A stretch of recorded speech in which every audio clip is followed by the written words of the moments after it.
Desire feels innocent at first. It feels like motivation, like ambition, like the engine that pushes you forward. We're taught from a very young age that wanting more is not only normal, but necessary. More money, more success, more recognition, more love, more certainty. And yet, despite living in a world where desire is constantly stimulated, anxiety is higher than ever. Dissatisfaction is widespread, and people feel emptier even when they get what they wanted. That contradiction is not accidental. It's the clue. Suffering doesn't come from pain alone. It comes from attachment, from the silent demand that reality should be different from what it is right now. Desire in its raw form is not just wanting something, it's resisting the present moment. It's saying, "This is not enough. I will be complete later." And the moment you postpone completeness, you plant the seed of suffering. Think about how often happiness is framed as conditional. I'll be happy when I reach this goal. I'll feel calm when I fix this problem. I'll feel worthy when someone validates me. Desire promises relief in the future, but extracts peace in the present. And the cruel trick is that even when the desire is fulfilled, it rarely delivers what it promised. The object changes, the restlessness remains. You've probably experienced this without naming it. You work hard for something, a job, a relationship, a lifestyle. While chasing it, your mind says, "Once I have this, everything will settle." Then you get it, and after a brief moment of excitement, a new desire appears. Something else is missing. Something else needs fixing. The mind moves the finish line, and suffering quietly continues. This is not because desire failed, it's because desire was never meant to satisfy you. It was meant to keep you moving. There's an everyday example that makes this painfully clear: social comparison. You see someone else's success, body, relationship, or lifestyle, and suddenly your own life feels smaller. Nothing objectively changed, only desire was triggered. The desire to be more, have more, look different, live differently. And with that desire comes tension, self-judgment, anxiety, a subtle sense of lack. This is how suffering enters without knocking. Ancient wisdom didn't condemn desire because it was bad. It warned about desire because it is endless. Feed it and it grows. Ignore it blindly and it controls you. Desire creates suffering not because you want things, but because you believe your well-being depends on getting them. And here's the uncomfortable truth most people avoid. Desire is never about the object itself. Money is not about money. Love is not about the other person. Success is not about achievement. Desire is about the feeling you believe the object will give you: safety, worth, freedom, peace. But those feelings cannot be sustainably outsourced.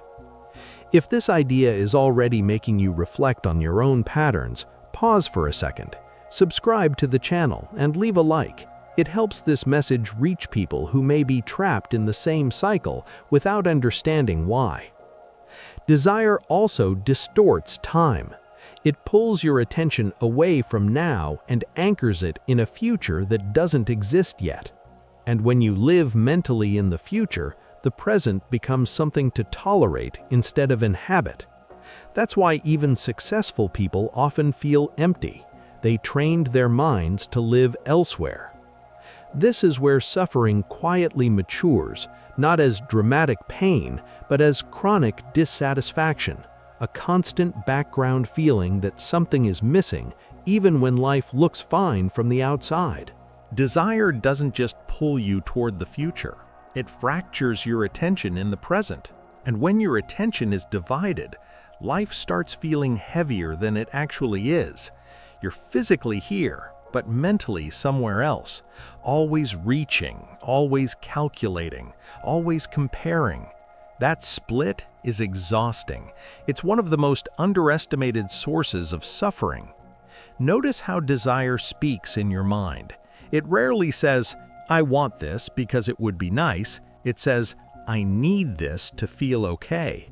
That shift from preference to necessity is where peace begins to collapse. The moment your inner state depends on an external outcome, you hand your well-being over to circumstances you don't control. Think about relationships. Desire often disguises itself as love, but what we call love is frequently attachment in costume. Wanting someone to behave a certain way, wanting them to fill emotional gaps, wanting reassurance, consistency, permanence. When those desires aren't met, and they never fully are, suffering follows. Not because the other person failed, but because desire turned connection into a demand. This doesn't mean you shouldn't care, dream, or aspire. The problem is not movement. The problem is clinging. There's a difference between walking toward something and gripping it before it exists. Desire clenches. Intention flows. One creates tension, the other creates direction. A simple example makes this clear. Imagine holding sand in your hand. The tighter you squeeze, the more slips through your fingers. Loosen your grip, and more remains. Desire works the same way. The more desperately you need something to complete you, the more anxiety it generates, and the less present you become. This is why desire often produces fear alongside hope. Fear of loss, fear of not getting it, fear of being behind, fear of being replaced. Fear is the shadow of desire. Wherever intense desire exists, fear is close by. And fear keeps the nervous system activated, restless, always bracing for disappointment. Another subtle form of suffering created by desire is self-rejection. You begin to see your current self as an obstacle instead of a starting point. I'll accept myself when I improve. I'll rest when I achieve more. I'll enjoy life after I fix everything. This mindset turns life into a permanent waiting room, and the tragedy is that the version of you who arrives will still be carrying the same habit of wanting more. You can see this clearly in achievement-driven cultures. People climb, accumulate, optimize, yet feel strangely disconnected from joy, because joy lives in presence, not pursuit. Desire pulls you forward, but never lets you land. If this resonates, take a moment to like the video and subscribe. These reflections only work if they reach people willing to pause and question the patterns they've been conditioned to accept. There's also a quieter suffering desire creates: resistance to reality. Life unfolds imperfectly. People disappoint. Plans fail. Bodies age. When desire dominates, every imperfection feels like a personal offense. You fight what is instead of responding to it, and fighting reality is a battle you never win. But something interesting happens when desire is seen clearly, not suppressed, not judged, just observed. It loses its authority. You begin to notice that behind most desires is a simple sensation, a tightening in the chest, a restless thought, a story about the future. And sensations pass, thoughts dissolve. The story loses urgency when you don't feed it. Freedom doesn't come from killing desire. It comes from no longer obeying it blindly. Desire itself isn't the enemy. The suffering comes from forgetting that you are already whole. When desire takes the driver's seat, life becomes a chase, not toward fulfillment, but away from the discomfort of being present, and presence is where peace lives. The final layer of suffering desire creates is subtle, but it's the most costly. It keeps you from seeing what's already enough.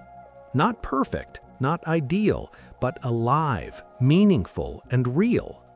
Desire tells you that value exists somewhere else, sometime later. Awareness brings you back to now. where your breath is, where your body is, where life is actually happening. This is why people often describe moments of deep peace as strangely quiet. No craving, no resisting, no bargaining with the future, just a sense of okayness. Not excitement, not numbness, contentment. That state doesn't come from getting what you want, it comes from releasing the belief that you need more to be complete. Notice how suffering decreases the moment you stop arguing with reality. You may still prefer things to be different, but you're no longer at war with what is. That shift alone changes everything. Problems become manageable, emotions become temporary, life becomes lighter. Not because it changed, but because you stopped demanding that it conform to your desires. This doesn't mean giving up ambition or becoming passive. It means acting without attachment, wanting without clinging, moving without believing your worth depends on the outcome. When action comes from clarity instead of craving, it feels clean, focused, calm, even when it's challenging. Think of someone doing meaningful work they believe in. They're tired, but not empty. Compare that to someone chasing approval or status. They may look successful, but inside, they're restless. One is aligned, the other is driven by desire's hunger. Same effort, completely different inner experience. The moment you see desire clearly, it stops controlling you. You still feel it arise, but you don't confuse it with truth. You don't let it define your happiness. You stop outsourcing peace to the future. This awareness is what ancient teachings pointed to long before modern psychology confirmed it. Suffering is not caused by life's difficulties alone. It's amplified by the story that things must be different for you to be okay. If this reflection brought clarity or challenged the way you relate to wanting, take a moment to support the channel, subscribe, leave a like, and stay with this work. These conversations matter, especially in a world designed to keep you perpetually dissatisfied. So the next time desire arises, don't fight it. Don't follow it blindly. Observe it. Ask what it's really asking for. Often, it's not the object you want, it's relief. And relief doesn't come from acquiring more. It comes from letting go. Desire creates suffering when it becomes your master. Awareness ends that suffering when it becomes your home.